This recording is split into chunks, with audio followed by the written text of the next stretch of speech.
अस्सलाम वालेकुम and welcome class. मैं हूं आपका टीचर सैयद बख्त। हम करने जा रहे हैं 12.8। तो 12.8 की एक्सरसाइज को सॉल्व करने से पहले मैंने क्लास 0 बना दी इसकी फिर से। उसके लिए माजरत बनानी ज़रूरी थी। 12.8 की क्लास 0 जिसमें हम इंट्रोडक्शन और फार्मूलाज़ को डिस्कस करते हैं, उसकी रीज़न ये है कि इसमें काफ़ी ज़्यादा फार्मूलाज़ यूज़ होने वाले हैं। या 12.8 में बहुत ज़्यादा, यानी कि मैं ये कहना चाहूँगा कि मुझे नहीं लगता इतने फार्मूलाज़ हमने कहीं और इम्प्लीमेंट किए हों। इतने ज़्यादा फार्मूलाज़ थे तो टेंशन में नहीं आना कि ये किस तरह याद होंगे। काफ़ी ज़्यादा स्टूडेंट्स होते हैं जब 12.8 को शुरू करते हैं तो टीचर जब बोर्ड पे फार्मूलाज़ को लिखता है इससे भी ज़्यादा बनते हैं, लेकिन मैंने कुछ को स्किप कर दिया। उसकी रीज़न ये है कि वो यूज़ ही नहीं होंगे। मैं उनका सोल्यूशन इन्हीं में से ही निकाल लूँगा, या मेरे पास है सोल्यूशन, डोंट वरी। हम इन्हीं फार्मूलाज़ को यूज़ करेंगे। अब काफ़ी स्टूडेंट्स के माइंड में आ रहा होगा, सर ये थोड़े थोड़ी हैं, ये भी तो इतने ज़्यादा हैं। नो प्रॉब्लम, जैसे जैसे क्वेश्चन करते जाएंगे प्रैक्टिस होती जाएगी। आई लिटरली टेलिंग यू, ये आपको याद हो जाएंगे। या एक तो इनको याद करना बहुत इजी है, ये सच है कि इन फार्मूलाज को याद करना, मेमोराइज़ करना बहुत इजी है। बेशक ये ज़्यादा है as compare to other exercises, but जैसे जैसे क्वेश्चन करेंगे, क्वेश्चन भी आसान है, बहुत ईजी क्वेश्चन हैं। इतने ईजी हैं कि मैं ये कहना ठीक होगा मेरा कि पीछे जो कुछ क्वेश्चन हमने जो किए थे वो जिस तरह के भी थे, हालांकि वो भी आसान थे, ये उनसे भी ईजी हैं। या सो 12.7 की क्लास 0 को भी आपने रिवाइज रखना है, क्योंकि वो भी बातें यूज़ होंगी, यहाँ पे फॉर्मूलाज यूज़ होंगे। और 12.8 तो हम इंशाल्लाह शुरू करने ही लगे हैं। So without a due let's get started.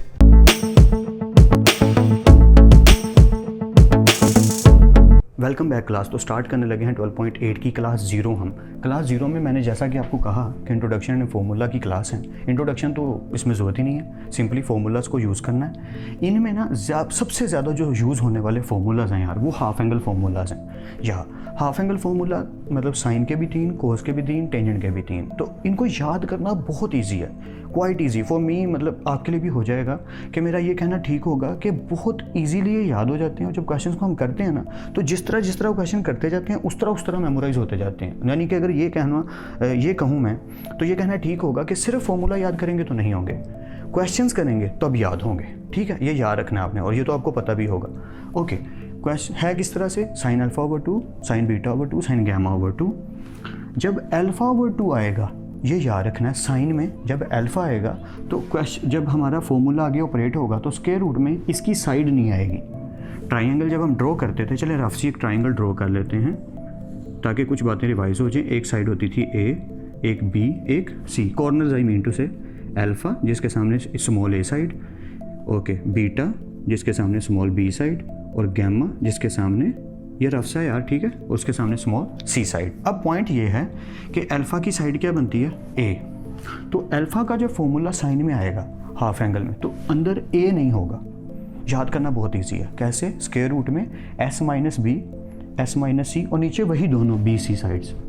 ऐसे अगर बीटा है तो बी नहीं आएगा, S into S minus A, S minus c over a सी। इसी तरह अगर गैमा ओवर 2 है तो एस माइनस ए, एस माइनस बी और ए बी, सी नहीं आएगा। आई होप ये समझ आ रही हूँ मैं क्या बोलना चाह रहा हूँ। मैं ये बोलना चाह रहा हूँ कि जब हम हाफ एंगल फार्मूलाज को अप्लाई करेंगे, चलें अभी रेज नहीं करता, तो इस एंगल की जो साइड है, अल्फा की जो साइड है ए, वो नहीं आएगी फॉर्मूला में। बाकी दोनों ऊपर माइनस होंगी और नीचे दोनों मल्टीप्लाई होंगी। किससे माइनस होंगी, एस से।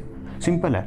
यानी कि अब मैं फिर से रिपीट कर देता हूँ, साइन अल्फा ओवर 2। मैं रिपीट इतना ज़्यादा क्यों कर रहा हूँ, ताकि ना ये याद होने शुरू हो जाए। आपको याद होंगे तो नहीं जब तक क्वेश्चन नहीं करेंगे, बट थोड़ा सा आइडिया बनना शुरू हो जाए। So sine alpha over 2 square root s minus alpha है ना, तो ए नहीं आएगा, b s minus c over b c.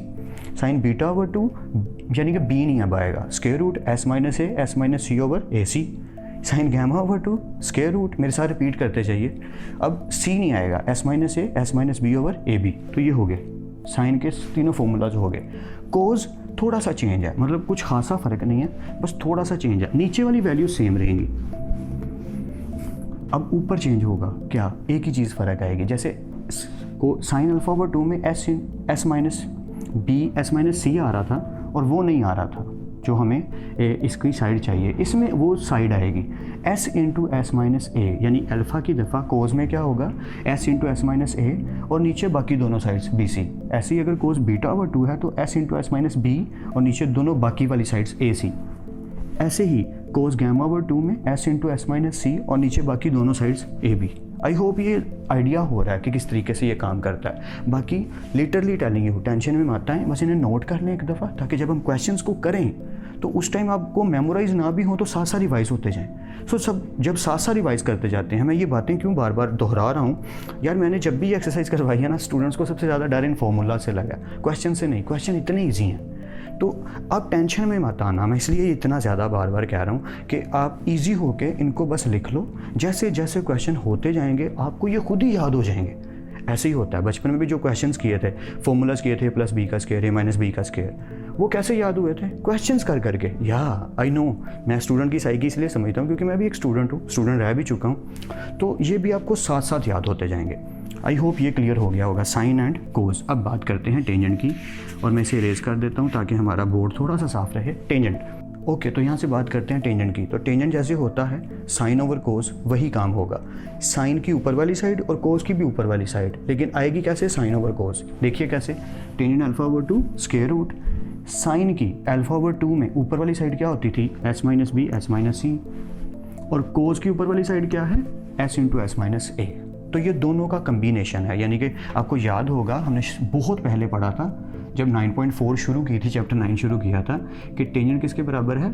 Sign over कोस के। तो वही वाला काम होने वाला है, साइन की ऊपर वाली साइड और कोस की भी ऊपर वाली साइड, ये दोनों आ जाएंगे। अगर मैं इनको पुट भी करूँ ना, यकीन मानिए यही बनेगा। सॉल्व करके देख लीजिए, अगर कहीं भूल जाए, अगर आपको टेंजेंट फाइंड, मतलब टेंजेंट आप फाइंड करना चाहते हैं, डायरेक्ट फार्मूला आपको याद नहीं है, तो आप ये मेथड अप्लाई कर सकते हैं। मैंने भी ये एक दफ़ा किया था, क्योंकि मुझे सम टाइम कन्फ्यूजन हो जाती थी बीटा में गैमा में कि यार यहाँ पे एग्जैक्टली क्या आना। तो मैं जो करता था, मैं आपको भी सजेस्ट करता हूँ कि आप वही वाला मेथड अप्लाई कर दें। तो साइन का जैसा कि हाफ एंगल वाला जो फॉर्मूला है आप अप्लाई कर दें। चलें यहाँ हाफ एंगल लिख लेते हैं। टेंजेंट अल्फा ओवर 2 के लिए साइन अल्फा ओवर 2 और कोस अल्फा ओवर 2। सो ये रफ्स है, अगर राइटिंग बुरी भी लगे तो sorry, it's okay.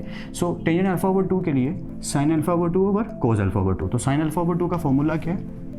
S minus b s minus c over alpha है ना, तो फिर क्या आएगा? बी सी आ जाएगा।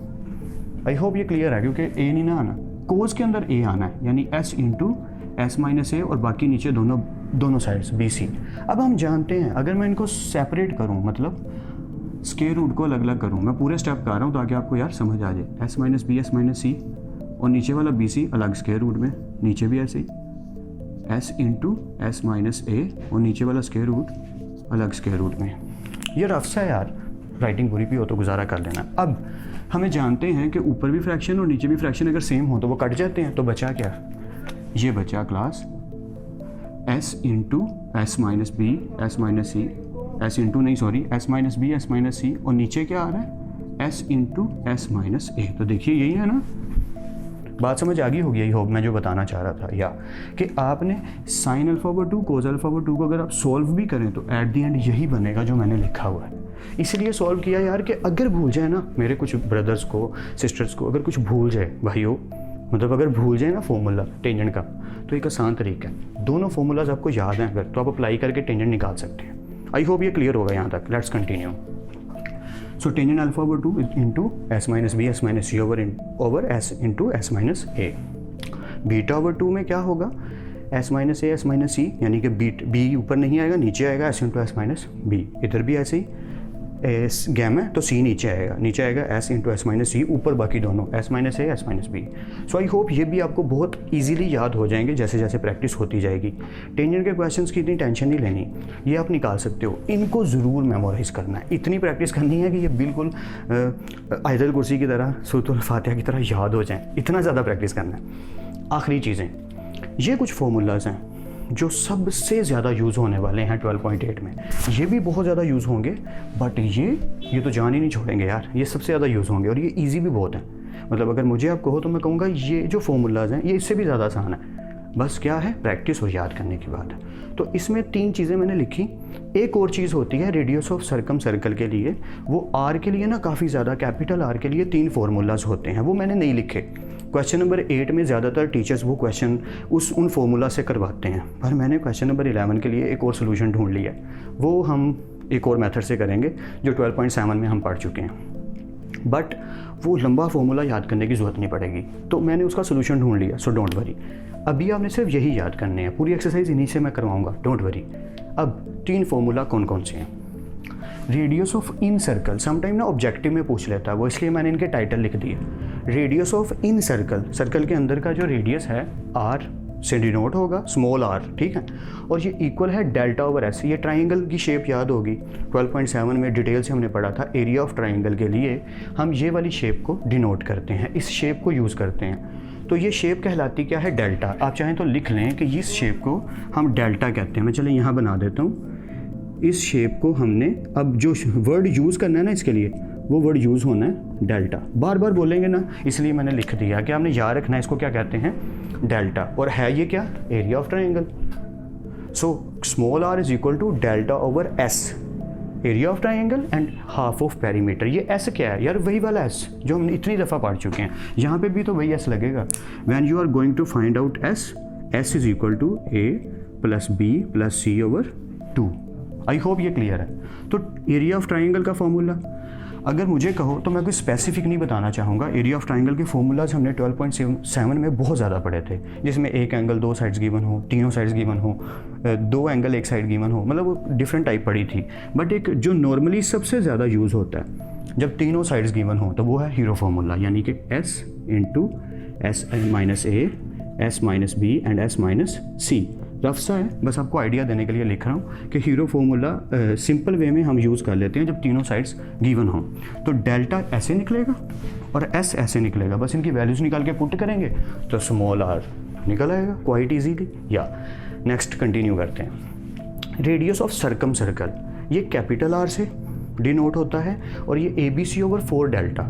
ए बी सी वही तीनों साइड्स ट्राइंगल की और डेल्टा हमें फाइंड करना पड़ेगा, यानी कि एरिया ऑफ ट्राइंगल।